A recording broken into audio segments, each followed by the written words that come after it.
शौनकादिक ऋषि पूछते हैं सूत जी महाराज से कि एक बात बताइए, आपने जिक्र किया है कि भगवान ने गर्भ में आकर एक बालक की रक्षा की है, तो उस बालक का अब क्या हुआ? कहा अब उस बालक का जन्म हो गया। जिस बालक का जन्म हुआ कौन है वो? उसका नाम रखा जाता है प्रक्षित। और ये प्रक्षित कौन है? बड़े ध्यान से सुनिएगा, याद रखिएगा कौन है। पांडवों का पुत्र। कल पूछूंगी, याद रखिएगा। और इस प्रक्षित को लेकर ही ये कथा आरंभ हुई।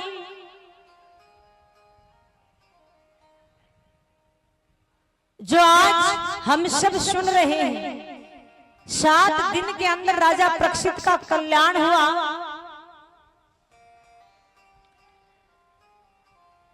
महाराज उसका जन्म हो गया और वो बड़े हो गए, राजा बना दिया गया। पांडव सारा कार्यभार छोड़कर उन पर वन चले गए। अब प्रक्षित बड़े होते हैं, राजा बन गए हैं। एक दिन विचार करते हैं कि चलो हमारे जो दादा लोग जो खजाना छोड़कर गए हैं, चलो आज खजाने की सफाई करवाते हैं, देखते हैं खजाने में क्या रखा है। खजाने की सफाई करवाते हैं और उसमें एक बड़ा सुंदर बहुमूल्य मुकुट निकलता है सोने का। और वो मुकुट किसका है? जरासंध का। जरासंध बड़ा पापी राजा था। अब प्रक्षित को वो मुकुट अच्छा लगता है और धारण कर लेते। जैसे मुकुट धारण किया, आज उनकी बुद्धि भ्रष्ट हो गई। वैसे तो शास्त्र कहता है कि स्वर्ण यानी सोने में भगवान का वास होता है, भगवान होते हैं। लेकिन भगवान कब होते हैं?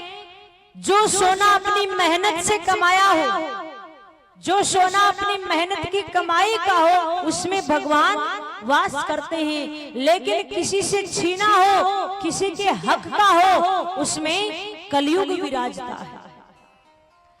अब वो मुकुट तो जरासंध का है, जरासंध को मार दिया था और मुकुट लेकर आ गए थे पांडव। जैसे मुकुट धारण किया, बुद्धि भ्रष्ट हो गई। आज मन में ख्याल आता है कि मुझे शिकार करना चाहिए। अब शिकार करने के लिए चल पड़ते हैं। जैसे आगे बढ़ते हैं तो एक दृश्य देखते हैं, क्या कि काला सा बड़ा सा व्यक्ति हाथ में डंडा लिए और एक बैल को मार रहा है। बैल को मार रहा है। गौ माता पड़ी है, कुछ देर रुक रुक कर गौ माता को भी ठोकर मार रहा है। राजा विचार करता है, मेरे राज्य में ऐसा घृणित कार्य कौन कर रहा है? तलवार निकाल लेते हैं मारने के लिए। और जैसे मारने के लिए दौड़ते हैं, उसकी तरफ वो काला सा व्यक्ति उनके चरणों में गिर जाता है। पांडवों ने बताया था कि अगर शत्रु भी शरण में आ जाए तो मारना नहीं है, मारते नहीं हैं। और पूछते हैं, भैया तू कौन है? तो वो व्यक्ति कहता, मेरा नाम है कलयुग। बोला, तू मेरे राज्य में क्या कर रहा? बोला, तो मैं कहां जाऊं? सारी जगह आपका ही तो साम्राज्य है, कहां जाऊं? महाराज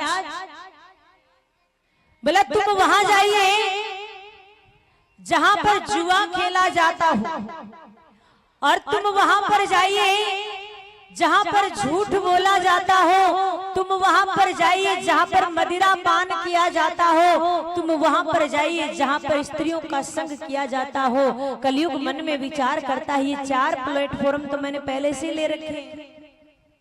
बोल, नहीं महाराज, मेरे मन मुताबिक स्थान बताइए। बोला, तो बताइए क्या चाहिए? बोलो, स्वर्ण में स्थान यानी सोने में। अब प्रक्षित के मुख से निकल जाता। बोला, ठीक है, दिया।